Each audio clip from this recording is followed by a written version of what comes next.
Hi y'all, questions and answers today in the Ask Michelle series, and we have a question about having a runner in a store, and what do you do with that?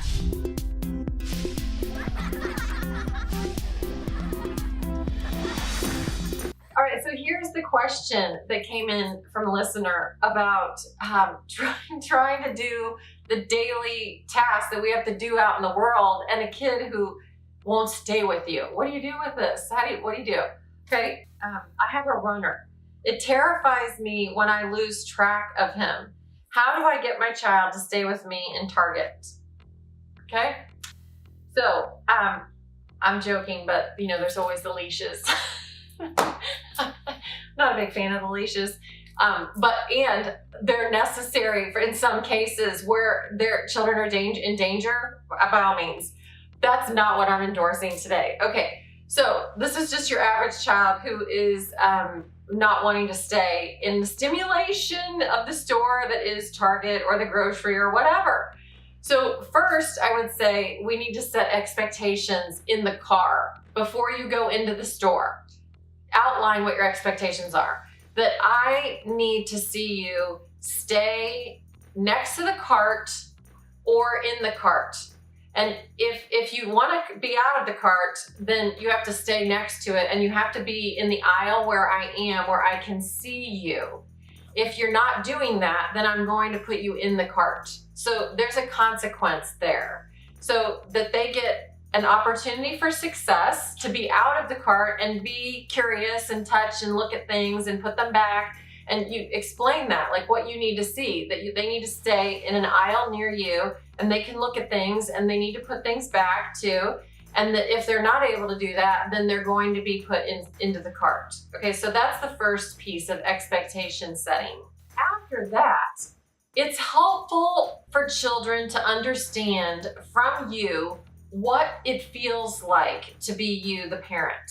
Okay, and what I mean by that is I teach about iMessages, that it helps to speak from an iMessage, and it can be illuminating to the other party, in this case your child, what it's like to be you. An iMessage is, I feel blank when blank happens because blank, and what I'd like is blank. So I found it to be helpful to use an iMessage in this situation where you have kids who are exploring beyond the same aisle that you're in. So I remember saying that format to my son, saying, I feel scared when I cannot see you in Target because it's my job to keep you safe. I'm your mom, and it's my job to keep you safe. So what I'd like is for you to stay next to the cart or in the cart so that I can keep you safe and do my job. And I remember witnessing him, it sort of just washed over him, that sense of, oh, like that scares you? That makes you scared? That was new information for him. And that softened him too, to know why I was so panicked, why I was so adamant, why this was so heated for me. You have to stay next to, you have your, all of this at them. It's like, help them see behind the curtain, help them see what it is that's going on for you, because it's terrifying in a store to not be able to see your child. And that's why, like, I feel terrified, I feel scared when I can't see you, and what I want is this, and it's my job to take care of you. And so that's illuminating too. So outline your expectations for your child before you go in, okay? And then share with them with an iMessage, if you're able to get in touch with that yourself, like what it feels like, and with that template. And then also be ready to execute consequences, okay? And the consequence would be that if you're not able to do these things, we will be leaving Target. And if it comes out of your mouth, you need to be willing to do it. If you're not willing to do it, it better not be coming out of your mouth, because otherwise you lose credibility as the parent. So I cannot say things that I'm not willing to do. So if I say, if you're not doing these things, then I better be following through with that and executing it and leaving Target. And so for your child to see that, okay, and calmly, you know, you're not able to do what I need you to do for me to keep you safe.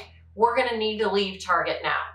And for them to see that you leave a cart full of whatever you have and you walk out with them, and as calm as you can, they could be hysterical, whatever, the grocery, whatever it is, and that you leave, it will have a huge impact on them, because it sends the message, first of all, that you mean what you say, and that you're taking your job seriously, that it's showing that you care about them, really. Ultimately, it's showing that you love them, that I am not willing to do this, and I'm not willing to take you into these places unless you're willing to do these things so that I can do my job and keep you safe. So say what your expectation is, share how you feel, and be willing to execute the consequences of that. And it will have a huge impact on your child, that to know, yeah, my mom did leave. We left Target once. And then the next time you pull up to Target and you're in that car and you're talking about expectations, remind them. Yeah, remember what happened last time we were here? Oh yeah. Okay. Well, what are you going to do this time? How's this going to go this time? I always said I'm the elephant who never forgets, in regards to like drawing the threads between these experiences with the kids. That it's like, okay, let's talk about what happened last time, and then what are we going to do differently this time, and then be willing to execute the same thing. And what happens then is your children then learn that it's a privilege to come with you. This is a privilege to come with you to Target or the grocery or whatever, even though, you know, it's not always fun or for you, but that, you know, this is stimulating. They get to pick out things they like and look at things. And I mean, it's kind of a playground in some ways. So it's hard for them. And another consequence you could do too is, I'm just not able to take you the next time I go to Target or the grocery, and you're going to stay at home, and I'm going to need to do that by myself. So, which, I mean, is a lovely experience for us parents to actually shop in peace. So maybe do that too then, and that will have an impact, so that they know they don't just get to do this every time with you, and they'll feel that. I hope that helps with the runners out there. Know that you're not alone. Make comments below and share what you've tried or what your stories are, because it helps other people to know they're not alone with this either, and that they're terrified that their kid has done some of these things too. And it normalizes us, because we parents are all in this together, really, and we all share these challenges. Like, comment, subscribe, share it. I hope it helps. Thanks.